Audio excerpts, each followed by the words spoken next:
I'd like to call the June 3rd, 2024 meeting of the City Council for the City of Lake City to order. If everyone would stand for the Pledge of Allegiance and remain standing for the invocation. I pledge allegiance to the flag of the United States of America and to the republic for which it stands, one nation, under God, indivisible, with liberty and justice for all. Let us pray. Our Heavenly Father, we thank you for your many blessings on our community. We thank you for your guidance over the years. We ask for your guidance tonight so that what we do is pleasing in your eyes and for the betterment of our community and our citizens. We ask all this and blessings on our first responders and our troops and our citizens. In your name we pray. Amen. Amen. Okay, Ms. Sykes, will you call the roll? Mr. Jernigan? Present. Mr. Hill? Here. Ms. Young? Here. Mr. Carter? Present. Mayor Witt? Here. Mr. Rosenthal? Here. Mr. Martin? Present. Chief Miles? Okay, before we get any further, I'd like to welcome Mr. Rosenthal tonight, and glad to have you here. And Thank you, Mayor. Glad to be here. I don't know if you want to say anything. Well, I appreciate the opportunity, Mayor, and we're going to work hard to try to make some positive changes and improve things a bit. Thank you. Okay, ladies and gentlemen, the Lake City Council has opened its public meeting since 1968. The city code has prohibited any person from making personal, impertinent, or slanderous remarks or becoming boisterous while addressing the city council. Yelling or making audible comments from the audience constitutes boisterous conduct.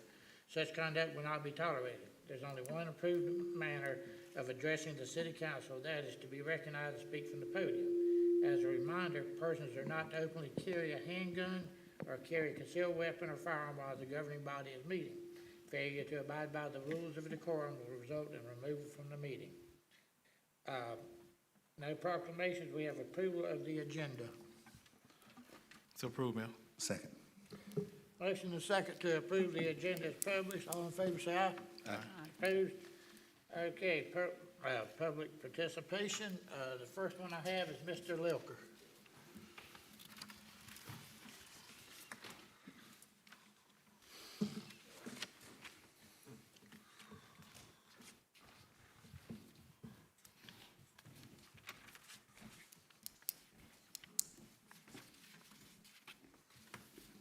Thank you very much, Your Honor. It's nice to be here tonight. Stu Lilker, publisher and editor of the Columbia County Observer.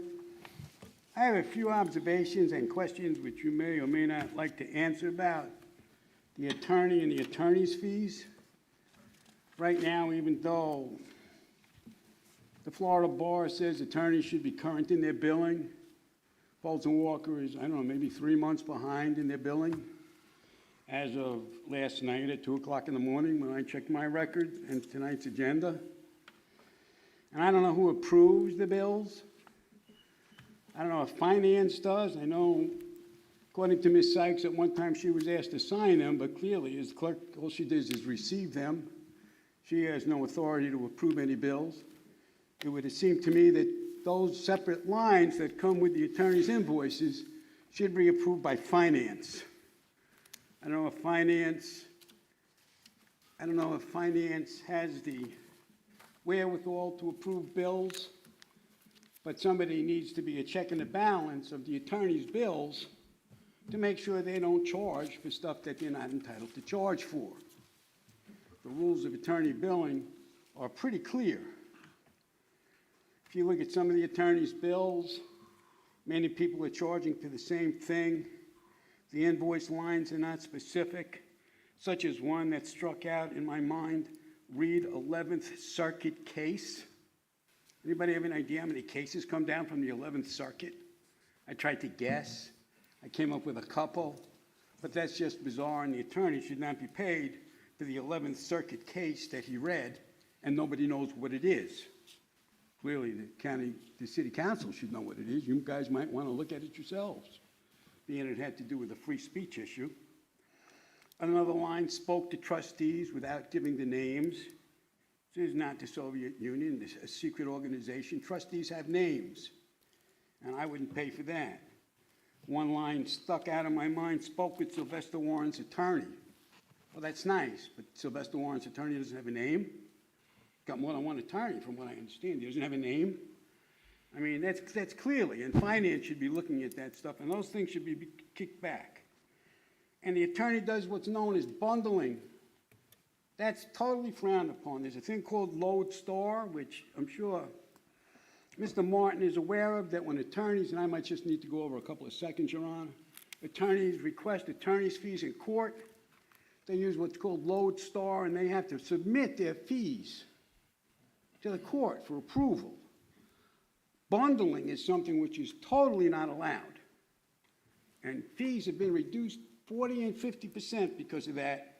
Yet this attorney continues, this law firm continues to bundle its fees with, like, I started in the morning and finished in the afternoon and did 15 different items, and I'm exaggerating. That's not right. It's not fair to the public. And I just have one final question, Your Honor, and I'm done. I thank you for the extra time. And you might want to know, and the city council might want to know, do the attorneys at Folds and Walker get a bonus for billing? Some attorneys get bonuses depending on how much time they bill for. So I was just wondering if the attorneys that are billing the citizens of Lake City, and being you get money from all over the residents of Florida, if the attorneys get a bonus for the amount of time they bill. Thank you very much, Your Honor. Mr. Warren? Mayor, with all due respect, I'm on my way up, but Mr. Luca, Mr. Stu mentioned my name, and I would definitely like to respond to that without that eating up into my public comments. That'll be fine. Thank you, sir.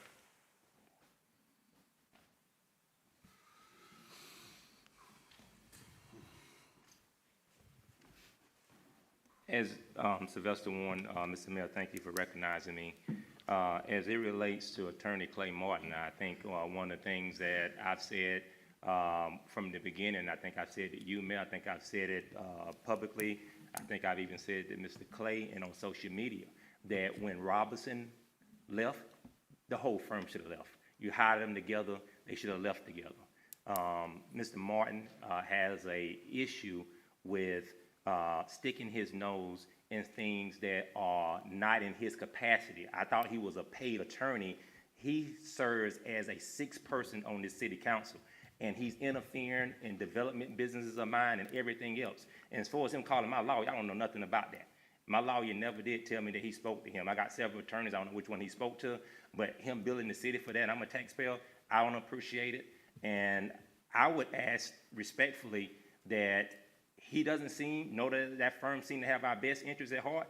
I think it's just time that we just get rid of Fort Walker and we move on with somebody fresh. Like we got us a new city manager. I think it's time that we get us a new city attorney and some more new people.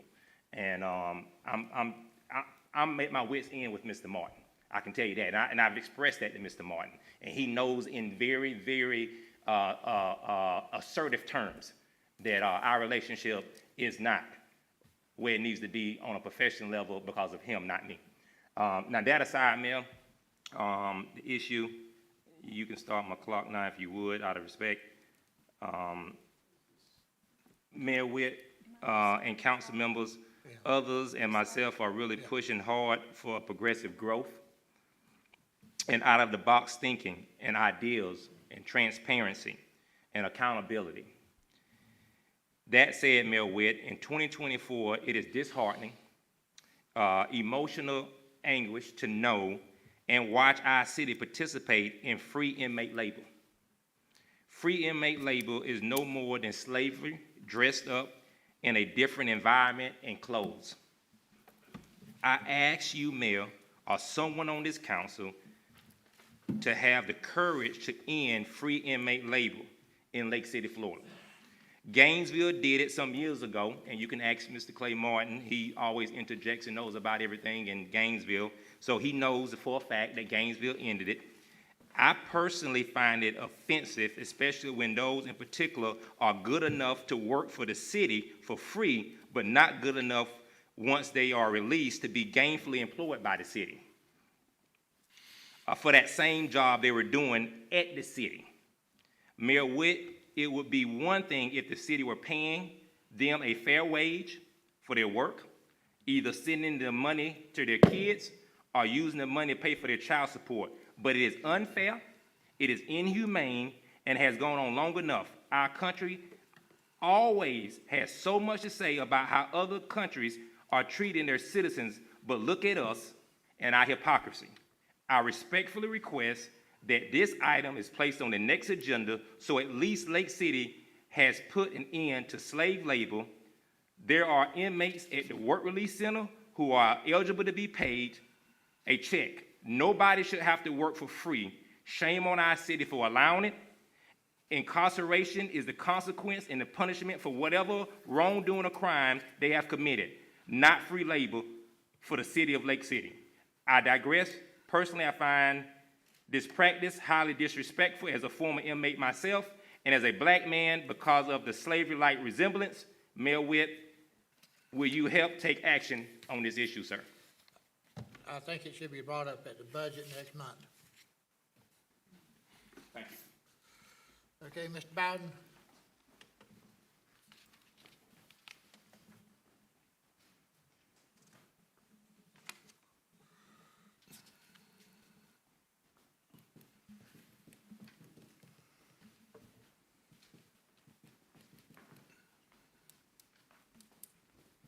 Thank you, Mr. Mayor.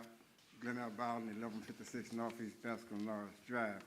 Mr. Mayor, at the last meeting, the city council voted 3-2 on the issue called a pay raise. There's an opportunity for those who prevailing according to the Rouse Rules Order that out of the three, if someone wanted to revisit it, one of those three have to bring it up again to be reconsideration. I don't think that's going to happen. If it did, I'd be surprised. But the other option, Mayor, is this, is that for the city council can vote to have the issue placed on the ballot.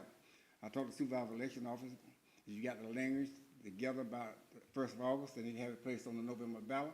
And the people can vote and decide whether or not the city council get their raise without a referendum. It's a simple question. I'm sure Mr. Martin can come up with it. I can help with that question. It's either yes or no kind of question. The other option may be for the citizens, for us, the citizens to come up with a petition and force the city council to have it placed on the ballot. I don't think that should be necessary. I think it won't cost you anything. The election's already there. All you do is add another issue to the ballot. It may cost a few dollars, but it won't cost as much as a special election.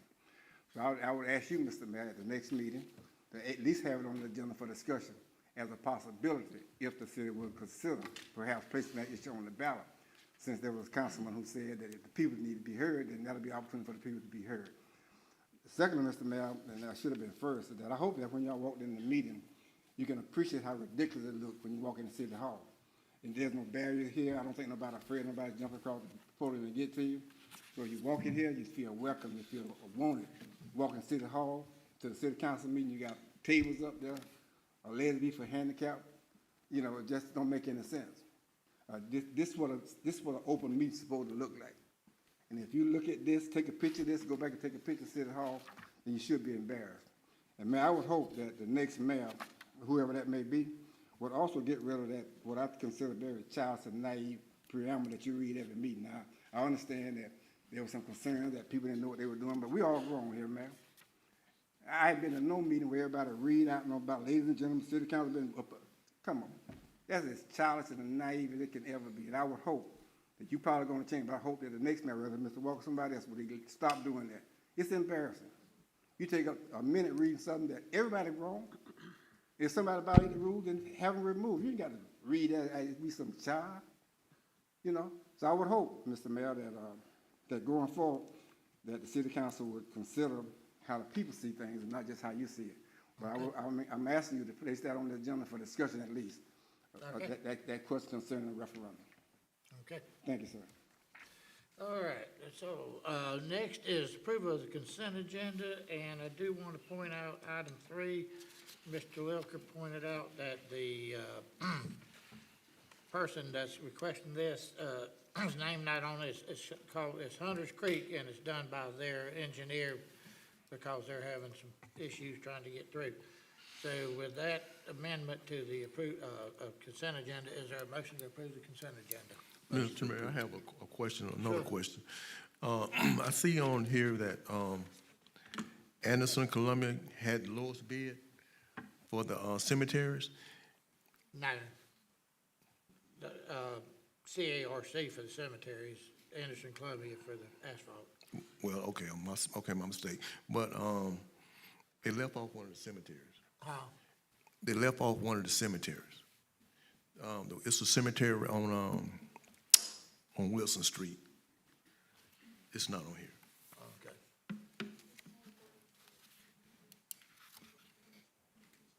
We can go ahead and vote on this, but then take up the issue of whether we want to add that one to it next time. Mr. Johnson, you want to say something?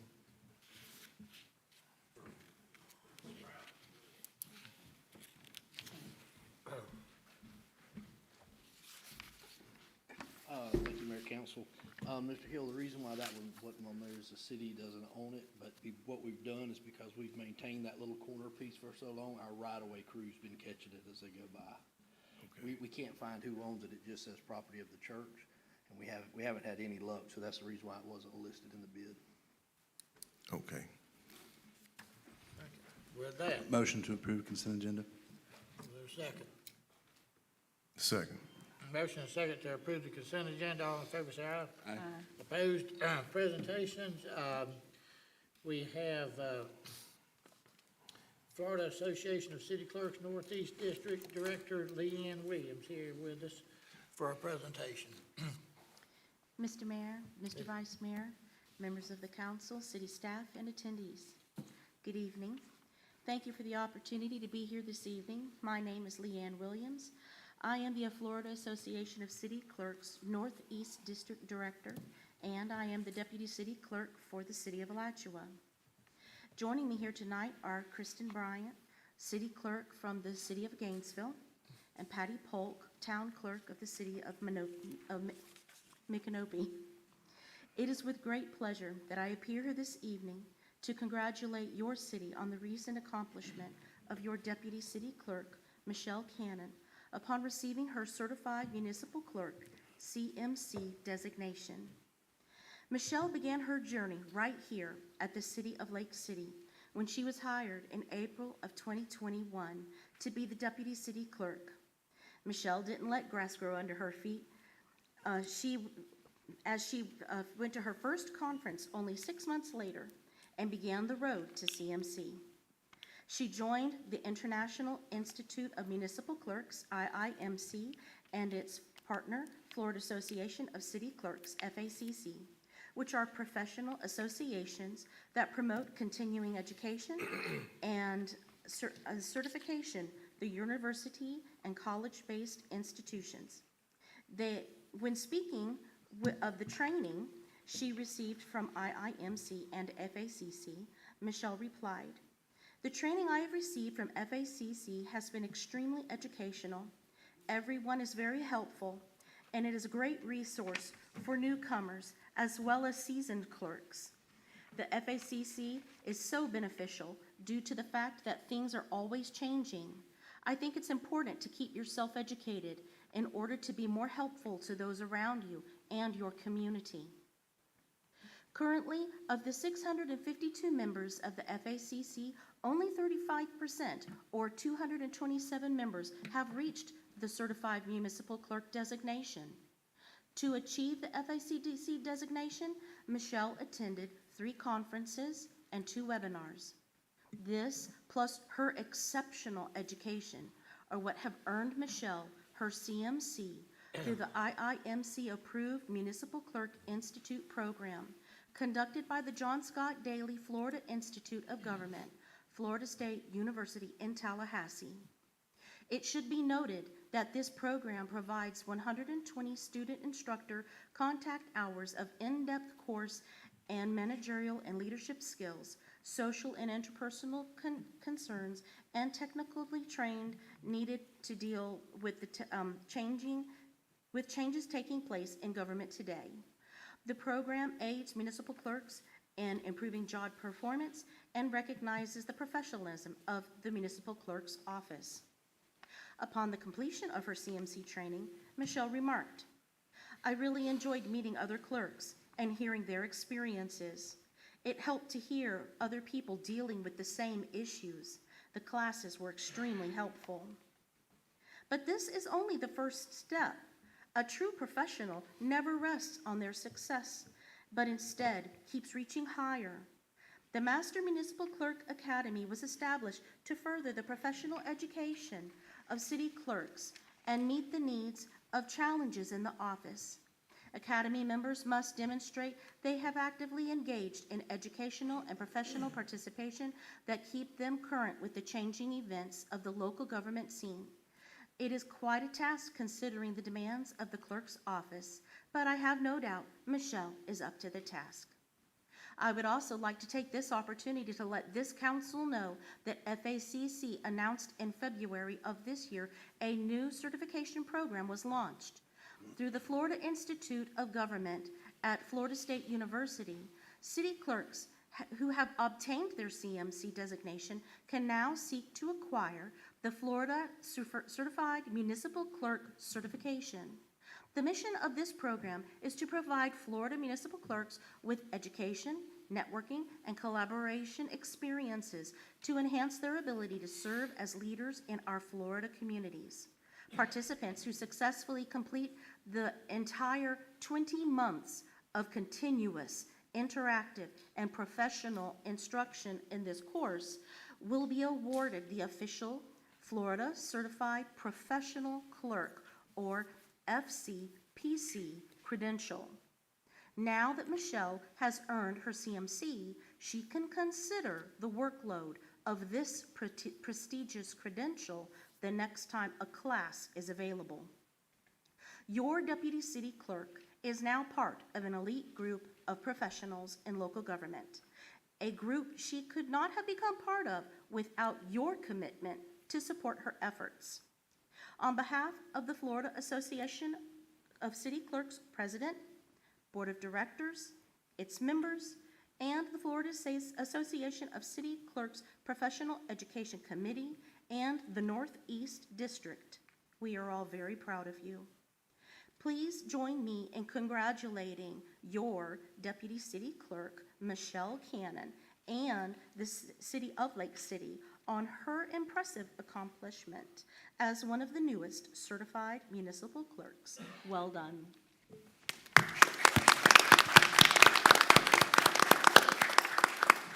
Michelle and Audrey, if you will please join me at the front.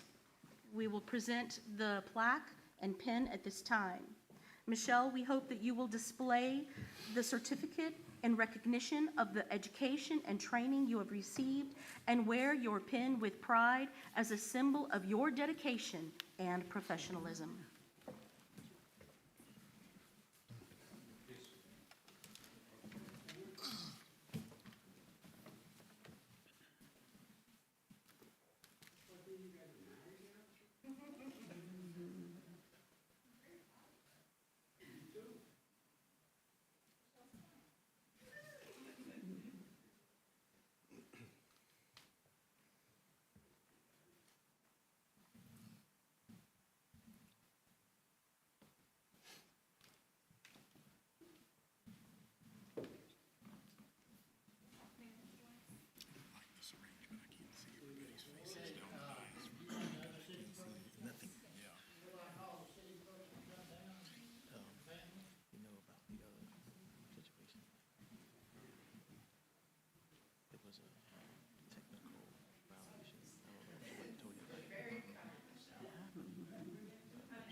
Okay, moving on,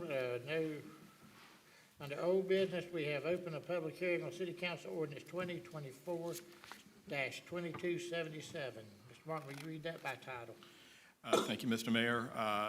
Councilman, you have before you ordinance number 2024-2277. It's on second and final reading. Bear with me, it's a long title.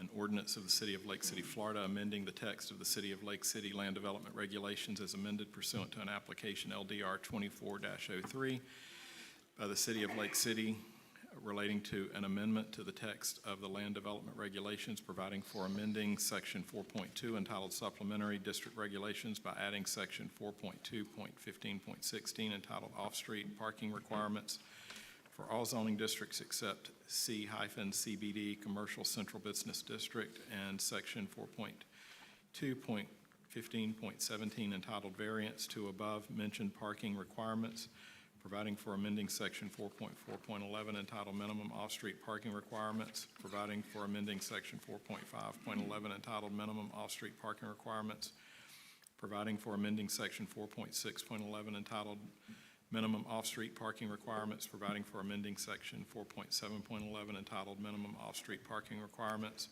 providing for amending Section 4.8.11 entitled Minimum Off-Street Parking Requirements, providing for amending Section 4.9.11 entitled Minimum Off-Street Parking Requirements, providing for amending Section 4.10.11 entitled Minimum Off-Street Parking Requirements, providing for amending Section 4.11.11 entitled Minimum Off-Street Parking Requirements, providing for amending Section 4.12.11 entitled Minimum Off-Street Parking Requirements, providing for amending Section 4.13.11 entitled Minimum Off-Street Parking Requirements, providing for amending Section 4.15.11 entitled Minimum Off-Street Parking Requirements, providing for amending Section 4.16.11 entitled Minimum Off-Street Parking Requirements, providing for amending Section 4.17.11 entitled Minimum Off-Street Parking Requirements, providing severability, repealing all ordinances in conflict, and providing an effective date. Should the council wish to adopt this on second and final reading, an appropriate motion would be to adopt ordinance number 2024-2277 as read by title only. Anybody wanting to read it again? Please don't. Anybody in the audience wish to speak for or against this ordinance? If not, then we'll close the public hearing, move into adoption of City Council Ordinance 2024-2277. Motion to adopt City Council Ordinance 2024-2277 on final reading. Is there a second? Second. Been a motion and a second. Any discussion by council? Ms. Sykes, will you call the roll, please? Mr. Carter? Yay. Mr. Hill? Yes. Ms. Young? Yes. Mr. Jernigan? Yes. Mayor Witt? Yes. Okay, next we have City Council Ordinance 2024-2283 on final reading. This is a quasi-judicial hearing. Mr. Martin, I'll turn it over to you. Thank you, Mr. Mayor. You have before you tonight, actually, the next two items are both quasi-judicial. The first is ordinance number 2024-2283, which is a comprehensive plan amendment changing the future land use map pursuant to an application submitted by Carol Chadwick as agent for MHP JR LLC, and then ordinance 2024-2282, which is the companion zoning amendment changing the zoning of certain property pursuant to an application submitted by Carol Chadwick as agent for MHP JR LLC, who here tonight is present to speak to these two items on the agenda. Okay, I just see Mr. Young from the city's Growth Management Department. The purpose of these procedures are to provide a fair hearing to the applicant and to the city on the matters before the council. Before I administer the oath to Mr. Young, I would like to inquire of the members of the council if you've had any ex parte communications on this matter with anyone. Ex parte communications would be conversations with anyone outside of the proceeding here today. And I will just go down the dais. Councilwoman Young. Have you had any ex parte communications? No. Councilman Carter? No. Mr. Mayor? No. Councilman Hill? No. And Councilman Jernigan? No. Okay, thank you. The council's decision, I will remind you, in quasi-judicial actions should be based on competent and substantial evidence. That applies to both of the next two ordinances and hearings. Competent and substantial evidence is evidence that a reasonable mind would accept as adequate to support a conclusion, and that evidence must be on the record to be considered. At this time, I would ask Mr. Young if you could come forward and be sworn.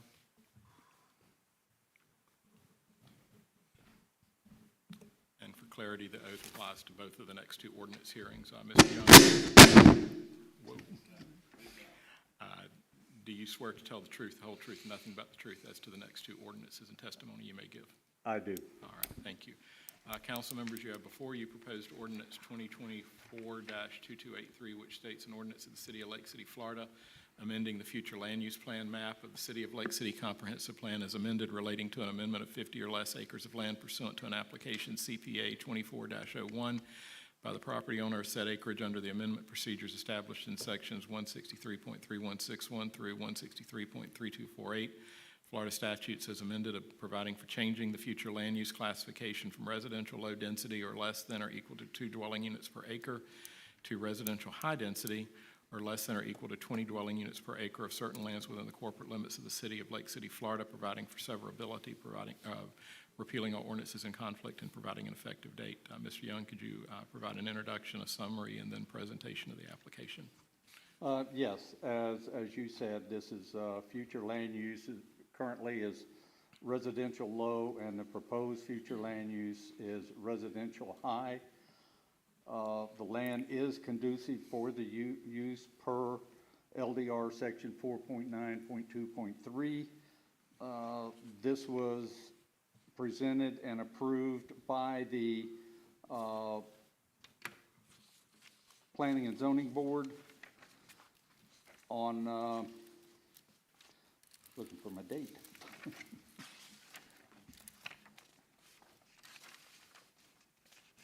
And vetted by the city council, or by, I'm sorry, by the city staff. This is Sugar Mill Apartments, located over on, just off of Grandview. And they want to expand the apartment complex. And they are in the process of purchasing, or already have purchased, the property. They are looking at, it's just to the west of the current facilities that are there now, the apartments. And again, this would be an amendment of 50 or less acres of land to the future land use, and equal to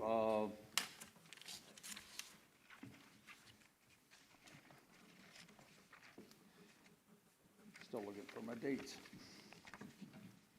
I apologize.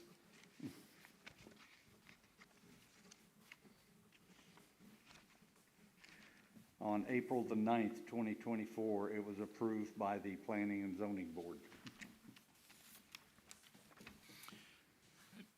Thank you, Mr. Young. Do you have, are you moving the staff report and the application into the record? Yes, we are. Okay, thank you. If you could submit that to the city clerk, please. Members of the council, do you have any questions for Mr. Young on this particular matter? Go ahead, Mr. Johnny. Mayor? Sure. So you said east of, on Grandview, is that next to that? It's west of the current apartment complex on Grandview. Yes, just to the west side of it. I'm sorry, you said west side of it. There is a, like a dance studio there, so they purchased? It's located behind it, Okay, right behind that dance studio. Okay. It's the property located there. okay. All right. Anybody have any questions? All right. Okay, and just to make sure there's no one else in the audience that wishes to offer testimony on this matter. All right, thank you. Mr. Mayor, at this time, the council may discuss the matter, and if that is the case, or upon discussion, then proceed to a vote on ordinance number 2024-2283. You you may adopt the application if the evidence presented indicates that it preserves the internal consistency of the city's comprehensive plan, complies with applicable state laws, and does not confer special privileges or rights on any person. If you wish to adopt the ordinance, the appropriate motion would be to adopt ordinance number 2024-2283 as read by title only. Okay, any discussion by council or motion? Motion to adopt city ordinance 2024-2283. Second. Okay, been a motion to adopt city council ordinance 2024-2283. Any further discussion? Ms. Sykes, you call the roll. Mr. Carter? Yay. Mr. Hill? Yes. Ms. Young? Yes. Mr. Jernigan? Yes. Mayor Witt? Yes. Okay, we have another quasi judicial hearing on ordinance 2024-2282. Back to Mr. Martin. All right, thank you, Mr. Mayor. Before you is ordinance 2024-2282, the title of which reads an ordinance of the City of Lake City, Florida, amending the official zoning atlas of the City of Lake City Land Development Regulations as amended relating to rezoning of 10 or less contiguous acres of land pursuant to an application Z-2401 by the property owner of said acreage, providing for rezoning from residential single-family 2 or RSF2 to residential multifamily 2 or RMF2 of certain lands within the corporate limits of the City of Lake City, Florida, providing for severability, repealing all ordinances in conflict, and providing an effective date. Mr. Young, I would just remind you, you're still under oath. If you could provide an introduction and summary of the proposed ordinance, and then present the application as well. Okay.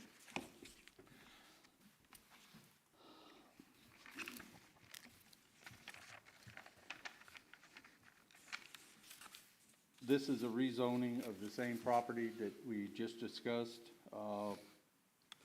The zoning designation is residential single-family RSF2 county, and we're proposing to have it residential multifamily to city. This is to be multifamily dwellings. This is conducive for the property use per LDR section 4.9.2.3.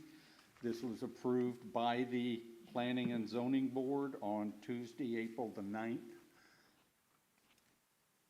And it was vetted by staff who have no issues. Okay.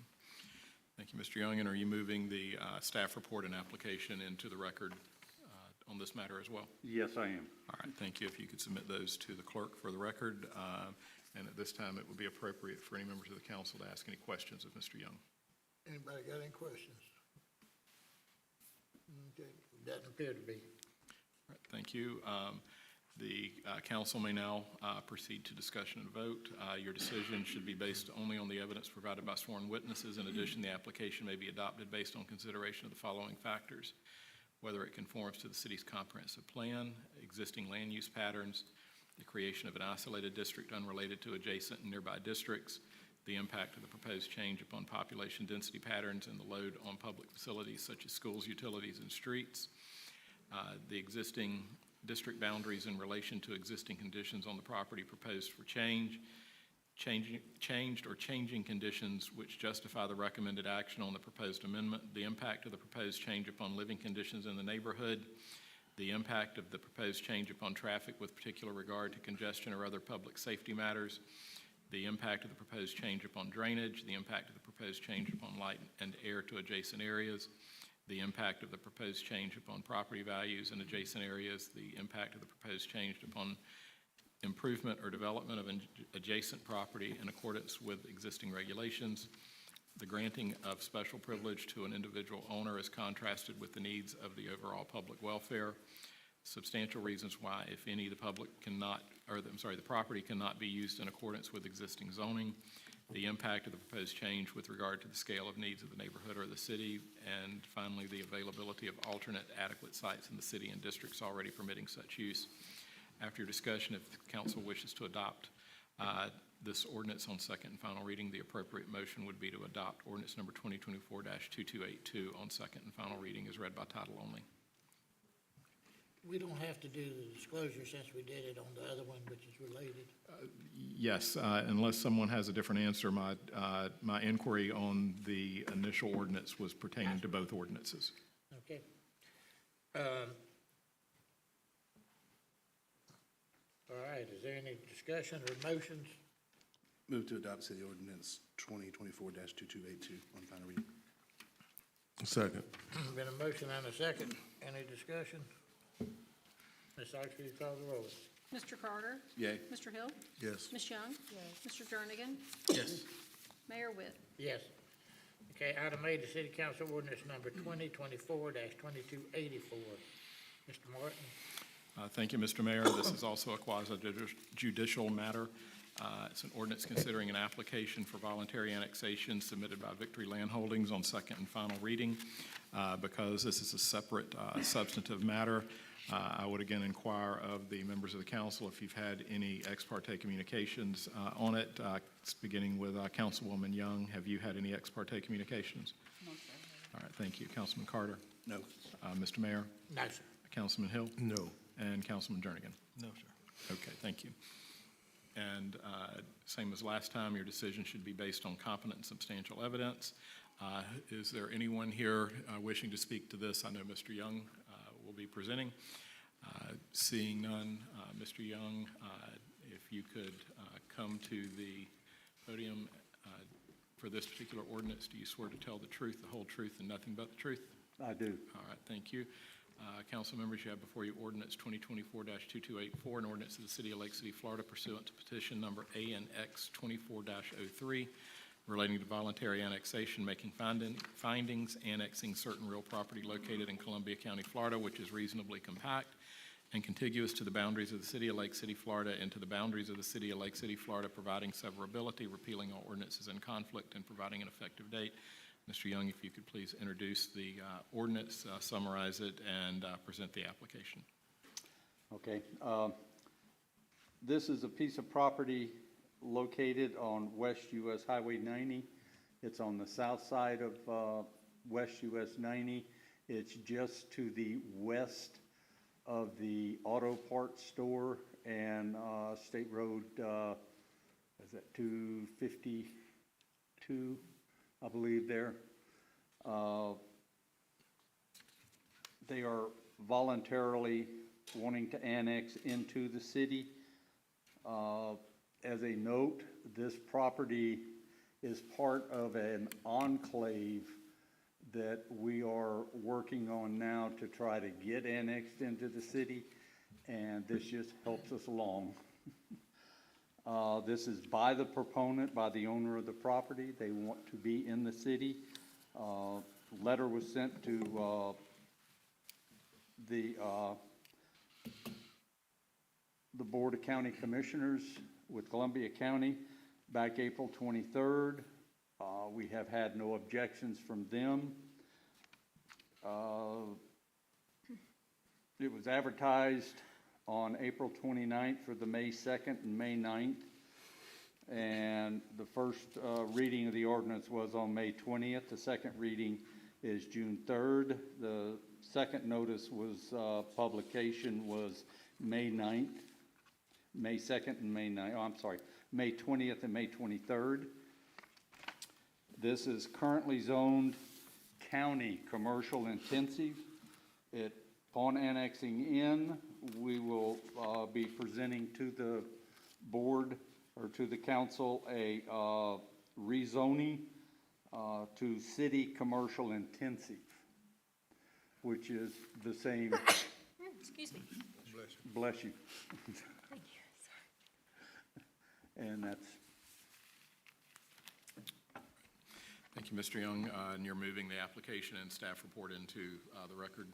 Yes, I am. All right, thank you, and please submit that to the city clerk's office. Mr. Mayor, at this time, it would be appropriate for any members of the council or the mayor to ask any questions of Mr. Young. Any comments or motions by council? Mr. Mayor, I make the motion to approve ordinance 2024-2284, Second. final reading. Been a motion and a second. Any further discussion? Ms. Sykes, will you call the roll, please? Mr. Hill? Yes. Mr. Jernigan? Yes. Ms. Young? Yes. Mr. Carter? Yay. Mayor Witt? Yes. Okay, item 9 is discussion possible action, city donation to Richards Community Center. I have 2 signed up to speak, but I'm gonna let Ms. Young tell us what this is about and what she's asking, and then I'll call on y'all to speak. Okay, Ms. Young? Thank you, Mayor. This is about our children. And I say our children, and when I say our children, I think it's a good point here that I clarify that, because there were some comments when I said our children before. When I say our children, that's all children. That's all the children of Lake City, if I can make that clear. Thank you. This is after talking to a few parents, and I initiated the conversation with the question, what are you children doing for summer? And most of them said nothing. And of course, I proceeded to ask another question, why? There's not really anything happening for the summer. And I asked the question, what about summer camps? Well, can't really afford summer camp. Summer camp is some $350 and some are more. And with that, it sparked me to kind of venture out and find out what's going on. And I did take note that Richardson Community Center is offering a summer camp. And there's some other which are private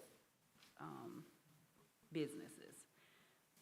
So I spoke with Richardson, the director who is here, and I asked, what are you all offering?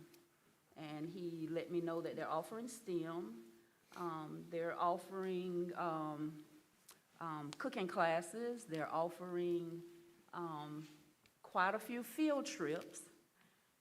And one thing that I kind of frowned on, that the field trips were not included in the 350. So I kind of, let him know 350 that's pretty steep. A lot cannot afford $350, but we need something for our children to do this summer. Out of the house and off the streets. That's all I could hear repeat in my mind. Out of the house and off the streets, and involved in organized programs. So we have this offer here.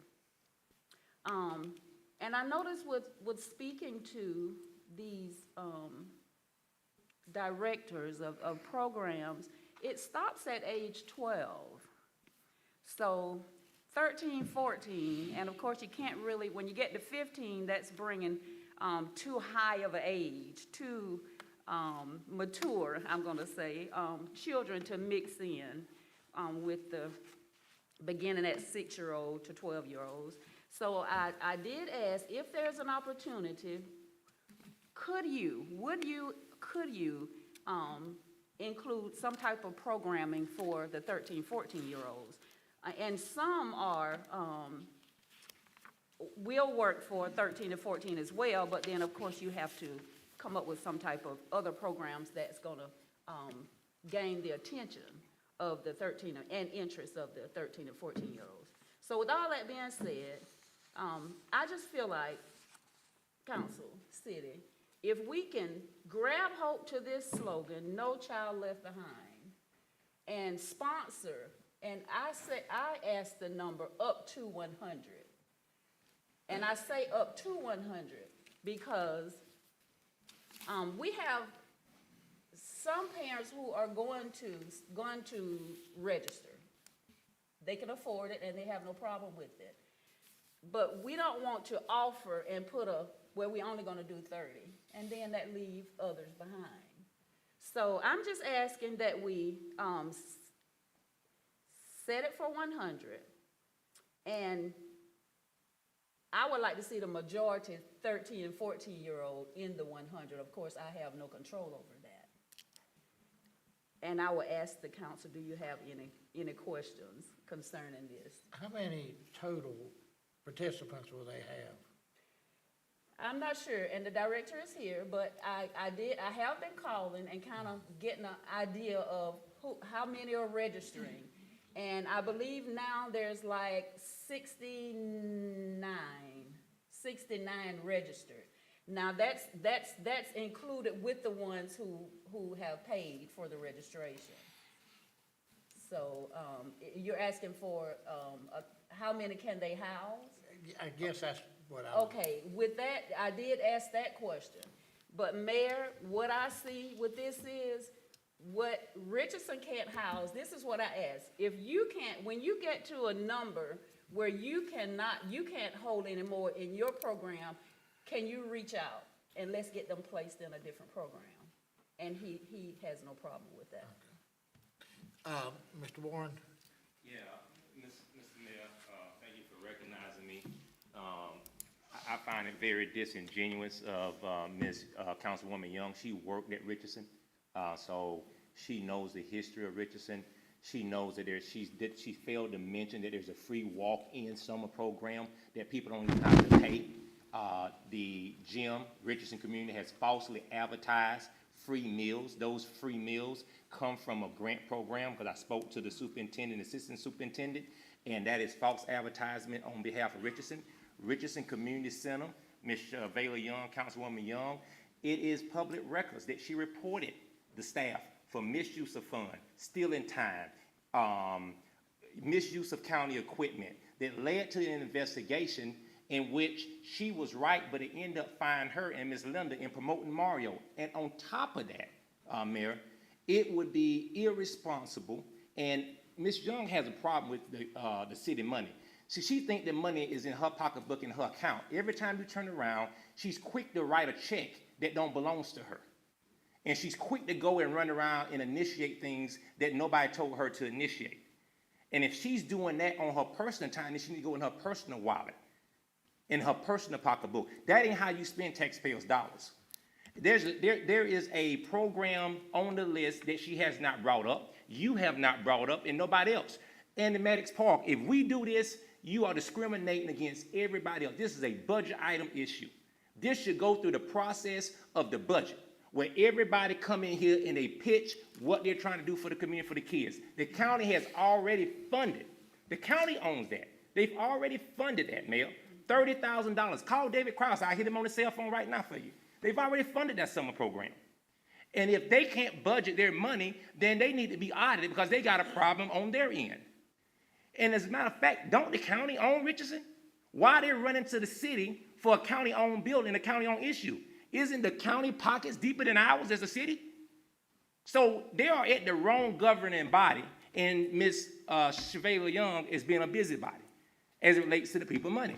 And this ain't right, Mayor. And if you do that, then you have to respect every 501c3 that has come up here and asked you for money. If we're going to do it for one, we're going to do it for all. And Mr. Todd Sampson, when he was on this board, and you agreed, and y'all all voted, that the only help we were going to give Richardson Community Center was the $12,000 and supply law enforcement over there for about 4 or 6 hours. We had already made that clear when it switched ownership. Now to undo that is disingenuous, and it breaks all the trusts, and it breaks the transparency of what we agreed on as citizens, and you all as elected officials that they took an oath to uphold the charter and decisions that you all make. This ain't right, Mayor. I'm telling you right now, if you do it, I'm gonna file a lawsuit first thing in the morning.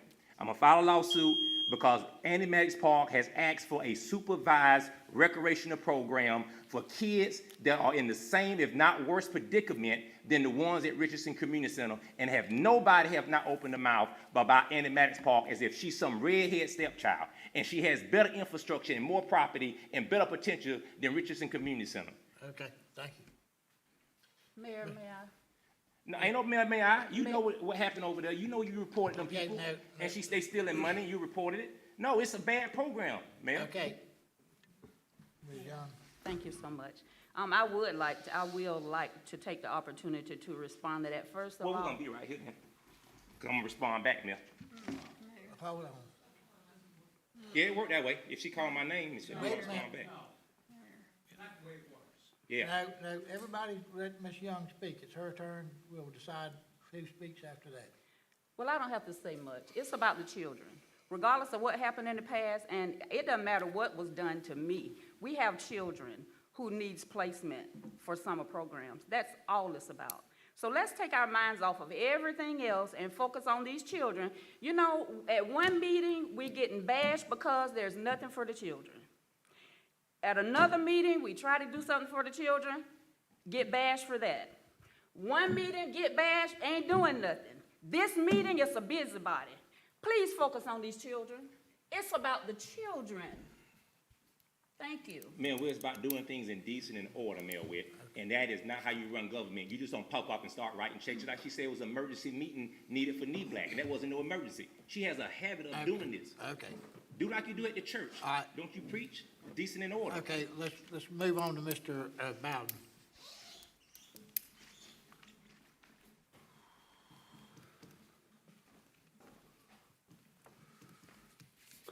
Mr. Mayor, I was at the county commissioner meeting when they was talking about, Richardson Community Center and the $35,000, $30,000.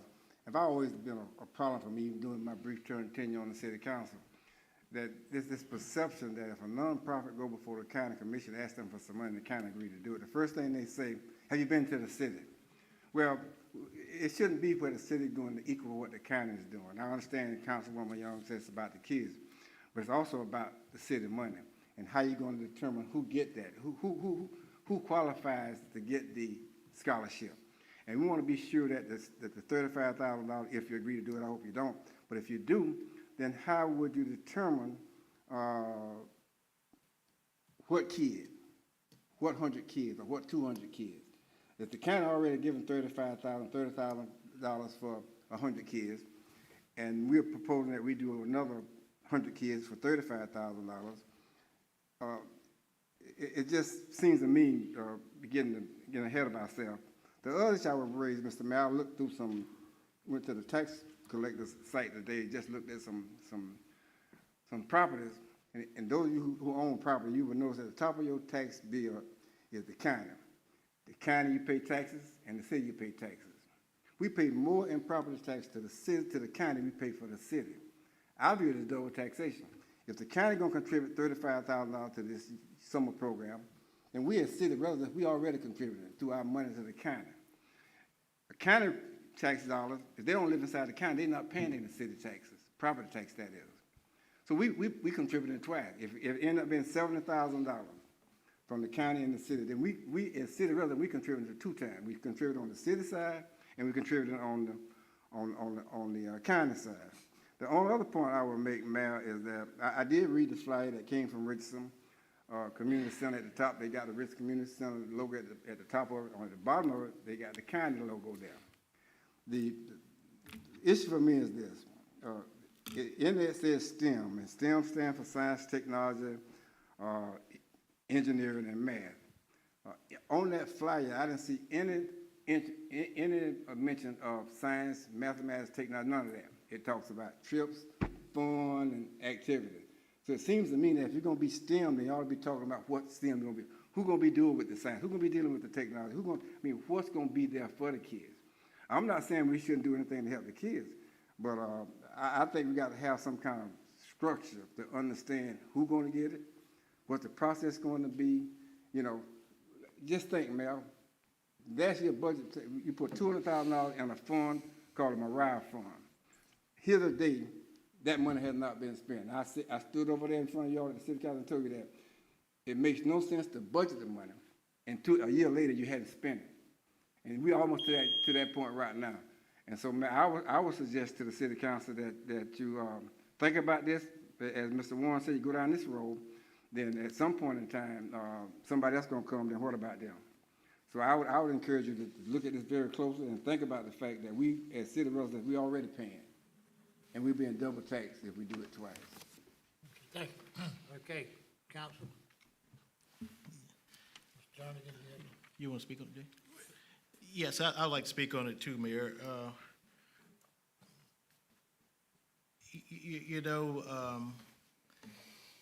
I'm in agreement with Ms. Young with the $35,000, and I know that we've had some issues out there at the community center in the past.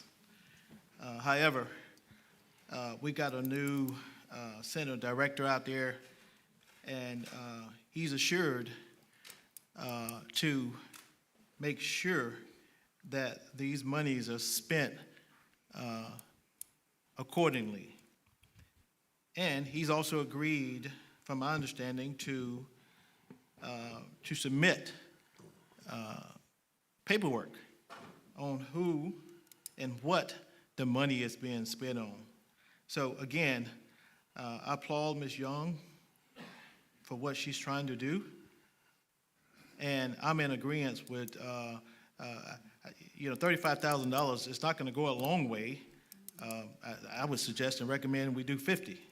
However, she said 35 for 100 kids, and I know that money would be, within my heart, that money would be well spent. If the director can come up here and speak about some of the things that they're gonna do. Of course, STEM is one of the things they're gonna do, but there's more to Richardson Community Center and what they got going on out there than STEM. If you're over there and witness some of this stuff, you'll see exactly what I'm talking about. So I'm in agreement with Ms. Young with the 35,000. Okay, do you know if the county did 30,000 for scholarships? I'm not sure of this time. I don't believe so, but I can't go on record and say no. I'd like to know that. He's right there.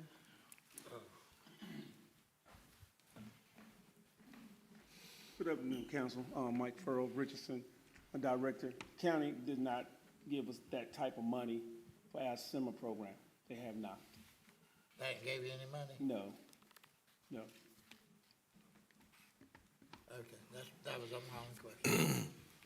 And if I may say, we're not just giving money, we're sponsoring children.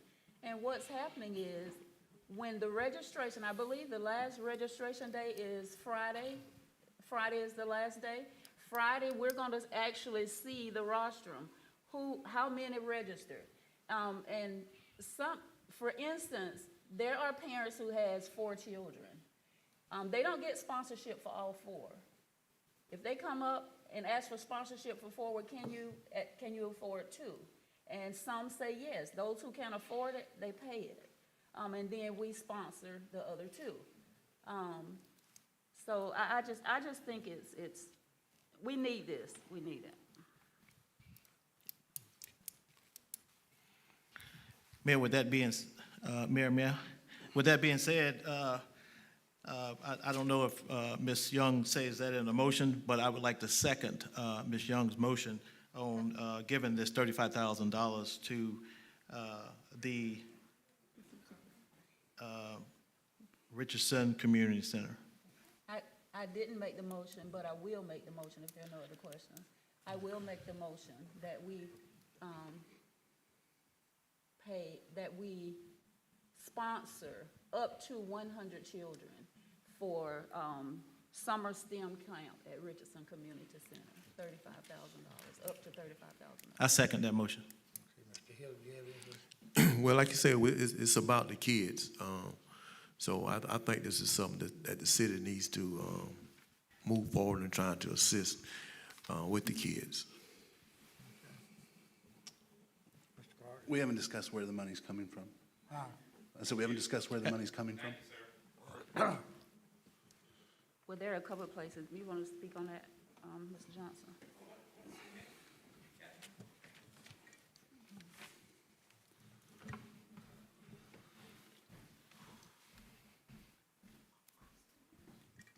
Thank you, Mayor and Council. Discussing this with Ms. Young, we did discuss taking out of the private aid. I'm not sure which account. This all sits in the same account, but that's where she was planning on taking the $35,000 from.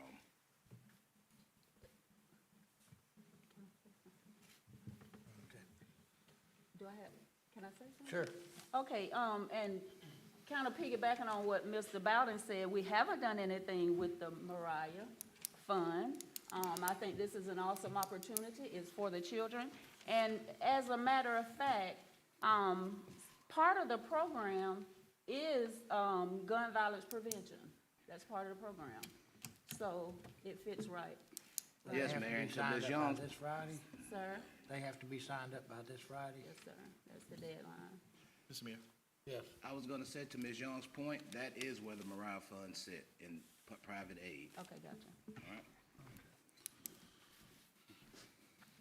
So to be clear, this is money that would be coming from the Mariah Fund, which has already been budgeted? Is that the motion? Yes, it's already budgeted. It is. Mr. Mayor. Yeah. No, we said, Mr. D, and we had a meeting that they were gonna spend none of the Mariah Fund without the family and the mama and myself being in a meeting agree. And Mr. Johnson can get back up to the podium and tell y'all that a meeting was had, that no Mariah money was to be spent. He promised that no Mariah money was to be spent unless the family agreed what it was gonna be spent on. And that was on- Okay. Point of order. All right. What'd you say? Did we vote on that? How did we vote that the money be spent? I don't know that we restricted it that way, but,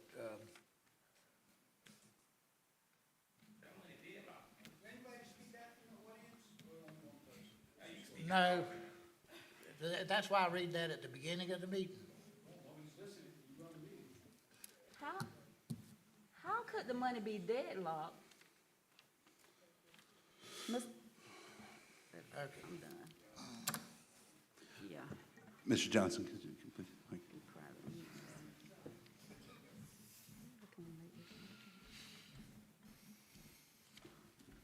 Mayor, council, so what I was explaining is, in private aid, you have different line items, but it's still the same account.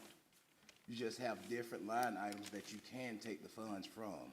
Now, if y'all do want to go forward with it, I would just say, instruct the administration to pull the money where it fits coming from, public-private aid.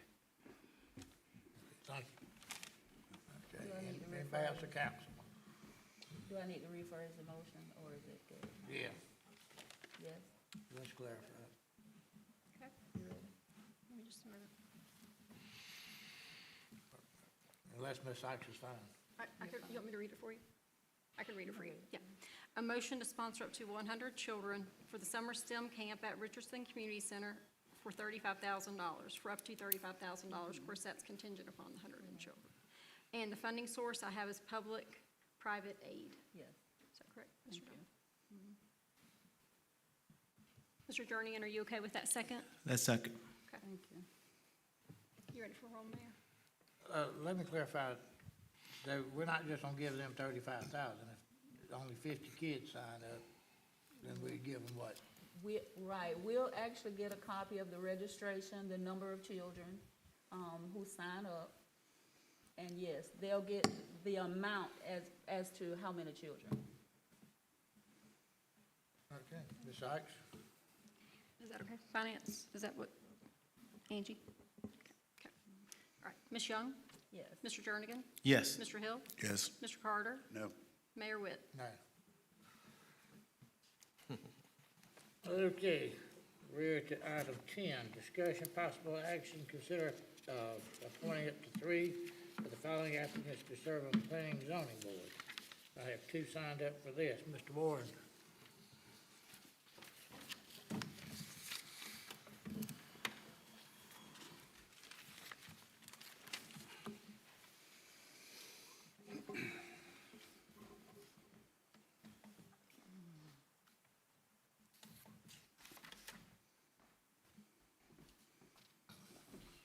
First, I want to say, Mayor, thank you for recognizing me. I want to take a second, Mayor, and tell you and Mr. Carter, thank you for being responsible with the people's money. And no disrespect, I know there's other pastors in the house, but some pastors have a tendency of messing up the church's money. And some people sit in the pulpit, and some people sit in the pew like fools and go along with it. And I think those other folks can understand who I'm referring to. But they won't be here much longer. Okay, well, get on this time. Yes, sir. Yes, sir. Let me start by saying, Mayor, item number 9, I'm sorry, that was item number 9. 10. We're on 10. Mayor and council members, this board has been shorthanded for too long. I tried to volunteer my time, but many had a problem with me serving on the board, so I resigned because I consider time to be a form of currency and wasn't going to waste something I couldn't get back, and many being unappreciative of my time. That said, I am deeply disturbed, Mayor, at how long you and this council has dragged you off feet to get this on the agenda. Knowing that the Planning and Zoning Board, because a lot of these, Mayor, you're an accountant, and so you should have known better. You know, other folks are just pitiful for not knowing better. But this is, the P&Z board is the heartbeat, and you sat on it, Mr. Carter. It is the heartbeat of economic development. And you mean to tell me that we ain't having quorums? And we had people for 3 different meetings that you sat here and you promised them, Mr. Mayor, right in front of me. They were here to sign up, and you said next meeting. They came to the next meeting. You said next meeting. And I've had to call you time and time again to get this on the agenda. Meanwhile, while we were getting this on the agenda, you allowed time for this attorney to circumvent the process, run around to D, and they have conversations saying that certain people are too young to serve. But the charter says that you can be 18 years or older. But on one hand, it's all about the kids and it's all about the young people. But when young people come out to serve, you got city attorneys trying to circumvent the process, and you got sitting P&Z board members poaching other people, telling them to come sign up. But guess who ain't here? Mr. Woodrum ain't here because he owns CGT Tinning, and he's a friend of mine. And I told him what was going on. And he was ticked off when I told him what the city attorney did and what a sitting planning and zoning board member did. So guess what he did? He withdrew himself. He withdrew himself because he personally told me what they did. So, Mayor, I ask that you go in the order in which the application dates were submitted and go with those folks. And if they don't meet it, then we'll move on to the ones. But first come, first served basis is how we should do it, and that's the right way to do it. Okay, thank you. And you promised me that you were gonna do it that way. At least that's what you said in the phone I was call. gonna say I'd bring it up. All right, Mr. Bowden. Well, ain't nothing for y'all politicians to like.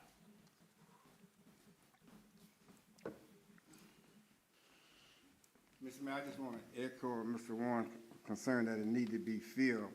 I watched the last zoning board meeting on YouTube, and they didn't meet because there was not a quorum. So the zoning board didn't meet, neither did the historic preservation board didn't meet. This is probably one of the most important boards, volunteer boards before the city. It deals with our growth and everything else. Some of you may know, at least I'm paying attention to it, that there's a piece of property at the corner of Washington and Chestnut Street. It's been cleared out, a whole block, half of the block.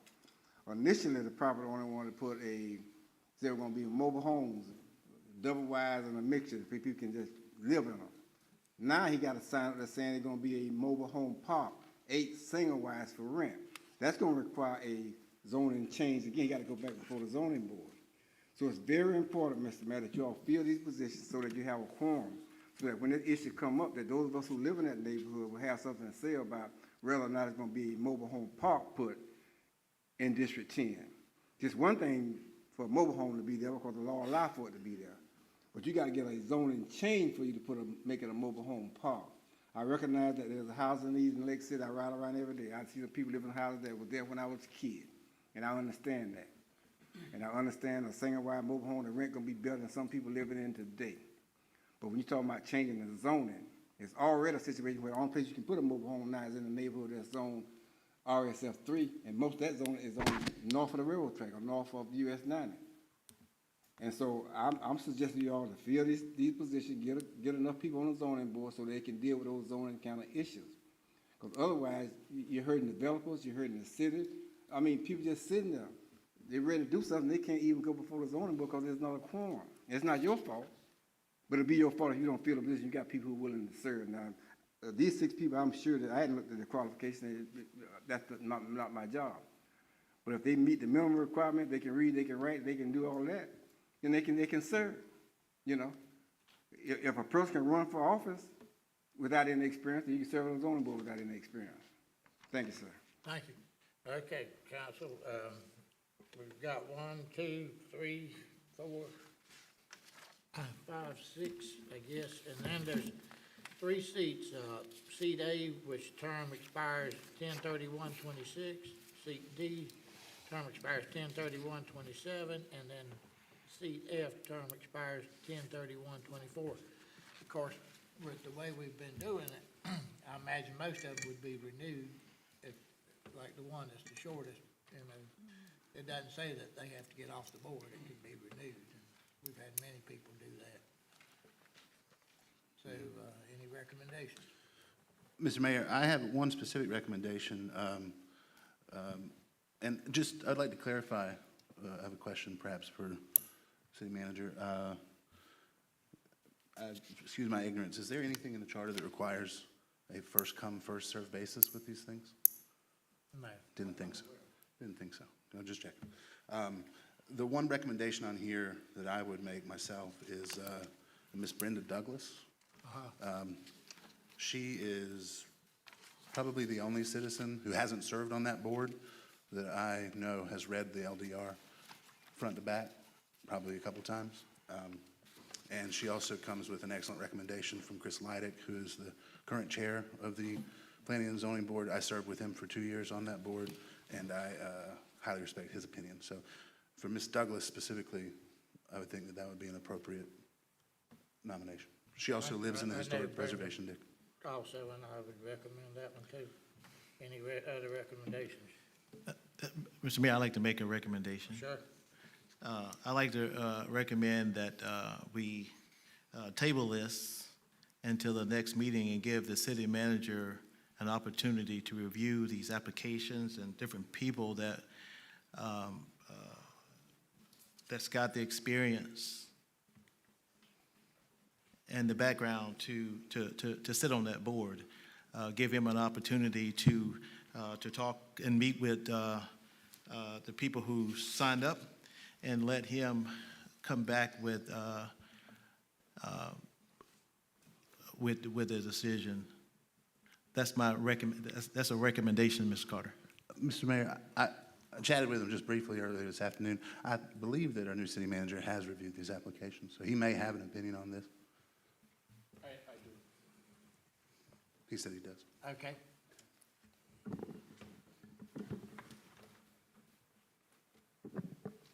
From what I've seen, I would agree with Brenda Douglas, Sakara Wilson, and John Willard. I heard it spoken that Mr. Woolen had withdrawn his application, so I would verify that that's so. And if it is, then we'll select somebody else out that list. Okay, so you're Those are the three right now. John Woolen would be A, Brenda Douglas would be D, Sakara Wilson would be F, with that term renewing automatically. Okay. And Mr. Mayor, I think Ms. Wilson and Mr. Willem are both business owners here in town. That should be very relevant. Okay, is that a motion? Have, Yes. have these applicants, have anyone spoken with them? I haven't. I believe they would have spoken with Robert Angelo and perhaps Mr. Young with growth management and planning and zoning. Have spoken with all of them? That, I would think that they have to, because that's who they take their applications to. All right, is there a motion? For the time being, Mr. Mayor, I'll make a motion to appoint Brenda Douglas to seat A and to appoint Shara Wilson to seat D. And then I suppose we can find out about Mr. Woodland later. All right, is there a second? Second. Okay, any further discussion? Mr. Bowden said it earlier, that board is the most important board in the city, and when it's not functioning correctly, a lot of things can fall through the cracks very quickly. They need to have more than a quorum on the board. Right. And we do have meetings coming up, so we need to do it tonight, so. Yes, sir. All right, Ms. Oxby, you call the roll, please. Mayor, can I just verify? I believe when Mr. Rosenthal gave his recommendation, was it Wilson for the 2024, or was it Woolham? It was Wilson. Okay. Did you want to go with Mr. Rosenthal's recommendation, or because your motion was different than his recommendation? I just wanted to verify. My motion was designed to fill the seats Okay. with the longest time, so A and Brenda D. Douglas, A. Wilson, D. And then Mr. Woolham, F. Is that Well, correct? yes, well, no, I didn't make the motion including Mr. Willem. No? We're going to It come seems back like- for that one? Yeah, we'll come back for that. So we're going to leave that one vacant? Right, but two more people on that board will make a big difference. Okay. All right. Mr. Carter? Yay. Mr. Hill? Yes. Ms. Young? Mr. Jernigan? Yes. Okay. Mayor Witt? Yes. Okay. Okay, next comments, council. Mr. Mayor, I have a quick comment I'd like to make real quick. Again, this is the further adventures of James, getting to know everybody at the city. This past Friday, I had the opportunity to do a ride-along with the LCPD, and I just wanted to take a moment to recognize the shift that I got to spend a little bit of time with. Sergeant Lakita Clemens, Officer Hector Hugo, K-9 Officer Marcus Hardison, Officer Jackson Burnstead, Officer Juan Gonzalez, Officer Jay Rollerson. I also got to meet and talk with Communications Beverly, I think it's Ginn or Jen, Ginn. Communications Officer Chris Johnson, Records Coordinator Cicely Johnson, who is a delight, by the way, Records Coordinator Grace Phillips, and Records Coordinator Liz Gall. In my ride-along, I was riding with Officer Hector Hugo. Very, very, very nice man. I got to take part in several, fender benders while we were out there together, and a few different traffic things. I was very impressed with his professionalism, very kind and understanding, did a great job explaining what was going on to the people that he was helping. I got the opportunity to see K-9 Officer Marcus Hardison doing a little bit of training with his dog. It's very impressive what they do. That dog would not come to me, and because he's not supposed to. So I thought that was really great. And again, everyone that I got the chance to talk to was really professional. I got to even be there for a small missing person report. I just would like to say to the citizens of Lake City, try your best to tell people what they're wearing, because his shirt was not red, but they did find him pretty quickly. It was impressive to see that shift really organized around that area. That kid was found in like 10 minutes, and they were on every street, and it was really impressive. And again, Cicely Johnson was a delight. Just want to say to the chief and to everyone there, really appreciate our Lake City Police Department. And that's all I've got. Okay, Mr. Hill? Yes, two things. First of all, welcome Mr. Rosenthal. Second, Mr. Carter, something you said at the last meeting didn't sit too well with me. You said that it's about time for the city to win. Could you clarify that? Wins? Win. Yes, Yeah, wins. Yeah, could you clarify that? Wins as in successes. I'd like to see the city start to rack up some successes. Well, contrary to your belief, my belief is that the city's doing pretty good. Okay. I went out to Public Works Friday, talked with one of the supervisors, and he gave Mr. Brown great raise, which I'm giving him a great raise. He's doing a great job. The morale is great out there. From my understanding, all the departments are doing pretty good. Yes, sir. Mr. Hill, I think many of the departments are doing a terrific job in spite of some of the leadership they've received from this board. And I think through the conversations I've had with many citizens and members of these departments, they agree. I'm not making it up. I'm getting it from other people because I serve at their pleasure. Well, again, I'm not making up anything either, so I still say that the city's doing pretty good. Okay, anything else? Yes, one thing, if I may, Mayor. Again, I'd like to thank Mr. Rosenthal for being here, and I hope and pray that you come in and do the right thing and lead us in the direction that we need to be led. Of course, there's nobody here that wants knowledge more than me. I want knowledge of the citizens. I want knowledge of the operation and programs. So coming from Pasco County, coming here to Lake City, is going to definitely stimulate the growth here. And I look forward to working with you, working for you, working beside you, whatever you need for me to do. I look forward to doing that. So thank you. Thank you very much. Would you like to say anything? You've said quite a bit, Councilman. Okay. I'm looking forward to my work with the council, with the mayor, and with the citizens. I think that we can do some things better. Of course, I think communicating and being straightforward and honest with the citizens can go a long way and building the trust that may or may not have been lost over the years. I think a lot of people had a lot of good comments, but a lot of times the problem comes in the delivery. So I think that's something that we can all work on and try to work on together and build that honesty and rapport. So I'm going to work on building rapport with the citizens and everybody too.